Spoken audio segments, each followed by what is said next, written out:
ሰላም ሰላም ወገኖች እንደምን ዋላችሁ?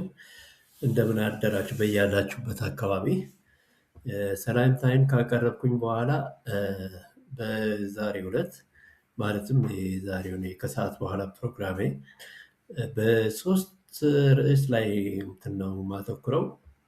እነኚህም ሁለቱ ኦልሞስት ተመሳሳይ ነው፣ አንድ ላይ ነው እንትን የማደርገው። ይህም የመጀመሪያው ምንድነው? የኢትዮጵያና ጅቡቲ አዲስ ስምምነት የዶላር ክፍያና የባቡር መስመር ዝርጋታ የሚለው ነው። በሁለተኛነት ደረጃ ደግሞ ስለ ዶራሌ ወደብ ወይም ደግሞ ዶራሌ ወደብ ጅቡቲ ያለው ወደብ ስለዛ ዝርዝር ሁኔታ ለማቅረብ ነው። እንግዲህ ይህንን ካልኩኝ በኋላ በቀጥታ ወደ ፕሮግራሜ እገባለሁኝ። በእንትን ልጀምር እስቲ ምናልባት አንደርስታንድም ለማድረግም እንዲቀል ዶራሌን ወደብን ስለ ዶላሬ ወደብን ዝርዝር ሁኔታ ምን እንደሚመስል ያንን ካቀረብኩኝ በኋላ ከዛ በሚቀጥለው ከአንድ ሽግግር ሙዚቃ በኋላ ወደ ኢትዮጵያና ጅቡቲ ስምምነት እገባለሁኝ ማለት ነው፣ በምን ላይ እንደተስማሙ እና ርዕስን ከሁለተኛ ልጀምር። ይህም ስለ ዶራሌ ወደብ ነው። የዶላሬ ወደብ በጅቡቲ የሚገኝና ለአፍሪካ ቀንድ በተለይም ለኢትዮጵያ እጅግ አስፈላጊ የሆነ ዘመናዊ የባህር በር ነው። ይህ ወደብ በሶስት ዋና ዋና ክፍሎች የተከፈለ ሲሆን እነሱም የኮንቴነር ተርሚናል፣ ሁለገብ ወደብ እና የነዳጅ ማራገፊያ ተርሚናል ናቸው። ስለ ዶራሌ ወደብ ዋና ዋና መረጃዎች የሚከተሉት ናቸው። ይህ ክፍል ማለትም በግንቦት ወር 2017 ዓ.ም ተመርቆ ስራ የጀመረ ሲሆን ማለትም የዶራሌ ወደብ በ2017 ተመርቆ የጀመረ ሲሆን የተለያዩ የጭነት አይነቶችና ለመስተናገድ የሚያስችል ዘመናዊ ተቋም ነው። አቅሙም በአመት 8.2 ሚሊዮን ቶን ጭነት የማስተናገድ አቅም አለው። መጠኑም በ690 ሄክታር መሬት ላይ ያረፈ ሲሆን 1200 ሜትር ርዝመት ያለው የመርከብ ማቆሚያ አለው። አገልግሎቶቹም ደረቅ ጭነቶችን እንደ ስንዴ፣ ማዳበሪያ፣ የብረት ውጤቶች፣ ተሽከርካሪዎችን እና ከብቶችን ለማስተናገድ የሚያስችሉ ተርሚናሎች አሉት። የዶላሬ ወደቦች ትንሽ ዶራሌ ስሙ ትንሽ ለመናገር ይከብደኛል።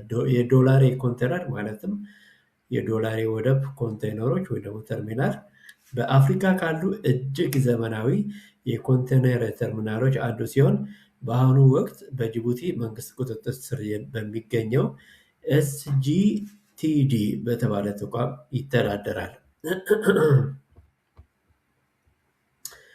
አቅም በአሁኑ ወቅት በአመት እስከ 1.6 ሚሊዮን ኮንቴነሮች የማስተናገድ አቅም ያለው ሲሆን እስከ 2029 ዓ.ም 4.5 ሚሊዮን ለማሳደግ ታቅዷል። እንግዲህ በአሁኑ ሰዓት 1.6 ሚሊዮን ኮንቴነሮችን ለማስተናገድ ሲችል ከ5 ዓመት በኋላ ወደ 4 ዓመት በኋላ በ2029 ከ1.6 ወደ 4.5 ሚሊዮን ለማሳደግ ታቅዷል።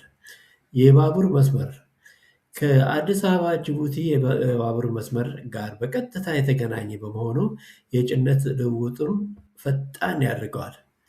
ደረጃ እንደ አውሮፓ አቆጣጠር በ2021 በዓለም ባንክ የወደቦች ብቃት መለኪያ በአፍሪካ አንደኛ ደረጃ ይዞ ነበር። የነዳጅ ተርሚናል ይህ ክፍል የኢትዮጵያ የነዳጅ ፍላጎት ለማርካት ከፍተኛ ሚና ይጫወታል። አቅም 370,000 ሜትር ኪዩብ የነዳጅ ማከማቻ አቅም ያለው ሲሆን በተጨማሪ 100,000 ሜትር ኪዩብ የማስፋፊያ ስራ እየተከናወነለት ይገኛል። እንግዲህ አሁን ያለው አቅሙ 370,000 ሜትር ኪዩብ ሲሆን የነዳጅ ማከማቻ አቅም ያለው ሲሆን ከ300,000 እንደገና 100,000 ኪዩብ የማስፋፋያ ስራ እየተከናወነለት ይገኛል ማለት ነው። ያ ሲያልቅ ወደ 400,000 ከምናምን ይደርሳል ማለት ነው። ጥልቀት እስከ 20 ሜትር የውሃ ጥልቀት ስላለው ግዙፍ የነዳጅ ጫኝ መርከቦችን ማስተናገድ ይችላል። ዶላሬ ወደብ ለኢትዮጵያ የውጭ ንግድ ዋነኛ ተላላፊ ሲሆን ከ95% በላይ የሚሆነውን የሀገሪቱን የገቢና ወጪ ንግድ የሚያስተናግደው የጅቡቲ የወደብ ኮምፕሌክስ አካል ነው እና ይሄ እንግዲህ በአጠቃላይ ስለ ዶራሌ ወደብ ሲሆን ከዚህ ቀጥዬ ደግሞ ከዚህ የሽግግር ሙዚቃ በኋላ ደግሞ ስለ ኢትዮጵያና ጅቡቲ ስምምነት እንዲሁም የዶላር ክፍያና የባቡር መስመር ርዕስ ስር ያሉትን መረጃዎችን አቀርብላችኋለሁ። ጠብቁኝ።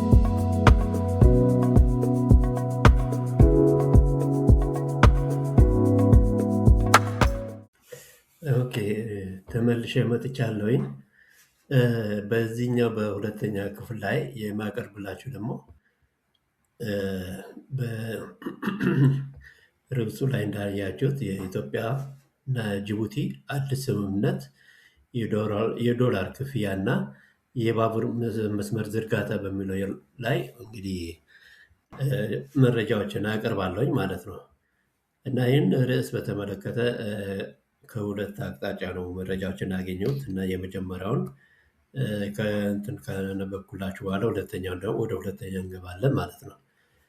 ትንሽ የአንድ አይነትም ቢሆን ትንሽ ተጨማሪ መረጃ ስላለው ማለት ነው የሁለተኛው ክፍል እና ምንድነው የኢትዮጵያና ጅቡቲ አዲስ ስምምነት የዶላር ክፍያና የባቡር መስመር ዝርጋታ በሚለው ስር ኢትዮጵያና ጅቡቲ በወደብ አገልግሎትና በታሪካዊ ግንኙነታቸው ላይ አዲስ ምዕራፍ ከፋች የሆነ ስምምነት ተፈራርሟል። ይህ ስምምነት በቢሊዮን የሚቆጠር የዶላር ፍሰትና የቀጠናው ጂኦፖለቲካዊ ገጽታ የሚቀይር ነው ተብሏል። እንግዲህ ዋና ዋናዎቹ የወደብና የዶላር ስምምነት በዚህ ስር ርዕስ ስር እንግዲህ ኢትዮጵያ እና ጅቡቲ በወደብ አጠቃቀም ላይ ያላቸውን ስምምነት ለማጠናከር ተስማምተዋል። ኢትዮጵያ ለጅቡቲ የወደብ አገልግሎት በየዓመቱ ከ1.5 እስከ 2 ቢሊዮን ዶላር እንደምትከፍል የሚገመት ሲሆን አዲሱ ስምምነት ይህንን የክፍያና የአገልግሎት አፈጻጸም ለማሻሻል ያለመ ነው።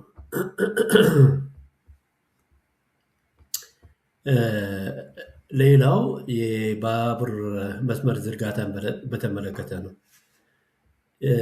ባቡር መስመር ዝርጋታን በተመለከተ እስከ ህዳር 2026 ድረስ ቁልፍ የሆኑ የጅቡቲ ወደቦች እንደ ዶራሌ ሁለገብ ወደብ እና የነዳጅ ተርሚናል ከኢትዮጵያ ጅቡቲ ባቡር መስመር ጋር በቀጥታ እንዲገናኙ ስምምነት ላይ ተደርሷል። ይህም የትራንስፖርት ወጪን በመቀነስ የንግድ ፍሰቱን ያቀላጥፋል ተብሎ ይጠበቃል። የጂኦፖለቲካዊ ተጽዕኖ ይህ ስምምነት የተፈረመው በቀይ ባህር አካባቢ ያለው የጂኦፖለቲካ ፉክክር በጠነከረበት ወቅት ነው።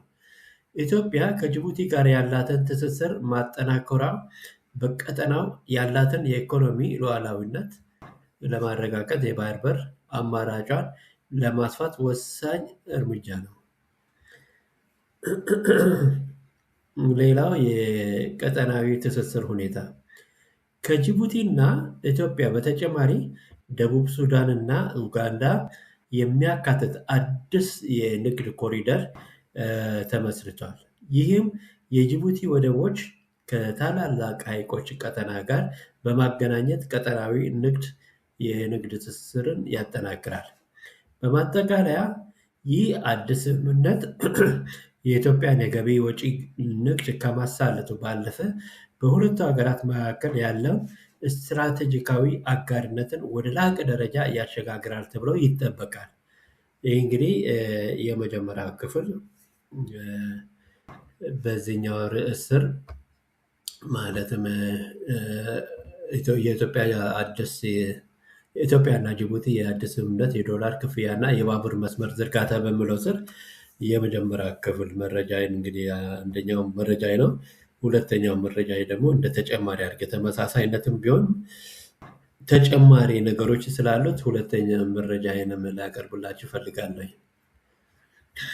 ኢትዮጵያና ጅቡቲ ከሌላ ምንጭ ነው ደግሞ ኢትዮጵያና ጅቡቲ በየካቲት 19 ቀን ዛሬ መሰለኝ ዛሬ ነው በትናንትናው ዕለት ማለት ነው። አሁን ኢትዮጵያና ጅቡቲ በየካቲት 19 2018 ዓ.ም ወይም ደግሞ እንደ አውሮፓውያን አቆጣጠር 26 በዶራሌ ወደብ ያላቸውን ትብብር ለማጠናከር መስማማታቸው ተረጋግጧል። ስምምነቱ የተደረገው በጅቡቲ የኢትዮጵያ አምባሳደር ለገሰ ቱሉ እና የዶራሌ ወደብ ዋና ስራ አስፈጻሚ አብዱላሂ አዳዌህ ባደረጉት ውይይት ነው። የዚህ ስምምነት ዋና ዋና ነጥቦቹ እንደሚከተሉ ናቸው።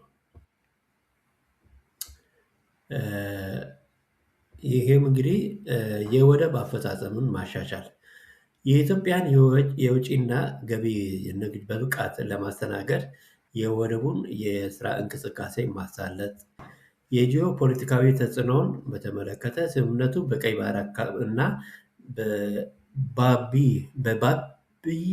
በባቢኤል ማንደብ አካባቢ እየታየ ባለው ከፍተኛ የጂኦ ፖለቲካዊ ፉክክር እና የስትራቴጂካዊ ለውጦች ወቅት የተደረገ መሆኑን ነው። የባቡር መስመር ዝርጋታ ከዚህ ስምምነት ጋር በተያያዘ በዶራሌ መልቲ ፐርፐዝ ወደብን እና የነዳጅ ተርሚናሉ ከኢትዮጵያ ጅቡቲ የባቡር መስመር ጋር እስከ 2026 መጨረሻ ድረስ በቀጥታ ለማገናኘት መስማማታቸው ተገልጸዋል ይላል። እንግዲህ የሁለተኛው መረጃዬ ነው። እንግዲህ ለዛሬ ያለኝ መረጃን በእነኚህ ርዕሶች ስር ያቀረብኳቸው ይህንን ይመስላል። አሁን ከዚህ በኋላ እንግዲህ የእናንተን ድርሻ ደግሞ እንድትወጡ የሚጠይቃቸው ነገር ቢኖር ምንድን ነው? በፊት እንደምነግራቸው ሁሉ ዩቱብ ለተወሰነ ሰው ብቻ ነው አሁን መረጃውን የምልከው። እናንተ ላይክ፣ ሼር እና ሰብስክራይብ ካደረጋችሁ እንግዲህ የማቀርባቸው መረጃዎች በአጠቃላይ ጠቃሚ በእውነትና በእውቀት ላይ የተመሰረተ ነው፣ በስሜታዊ አይደለም። እና እነኚህ ጠቃሚ የሆኑትን መረጃዎችን በማቀርብበት ሰዓት ዩቱብ ለተወሰነ ሰው ብቻ ነው የሚያቀርበው። እናንተ ላይክ፣ ሼር እና ሰብስክራይብ ስታደርጉ ግን ይሄ ነገር ጠቃሚ ነው፣ ለሌሎችም ይጠቅማል ብሎ ዩቱብ ለሌሎችም ተደራሽ ያደርጋል ማለት ነው። ለእናንተ ደግሞ መረጃውን በማቀርብበት ጊዜ ወደ መረጃውን እንድታገኙ ያደርጋል ማለት ነው። እና ስለዚህ ይሄን ለማግኘት እንግዲህ መረጃውን በወቅቱም ለማግኘት የሚሆን ለሌሎችም ተደራሽ እንዲሆን ላይክ፣ ሼር እና ሰብስክራይብ አድርጉ ብዬ አደራ እላለሁ። እንግዲህ እናንተም የራሳችሁን ድርሻ እንድትወጡ አደራዬን አቀርባለሁ። ስላዳመጣችሁኝ አመሰግናለሁ።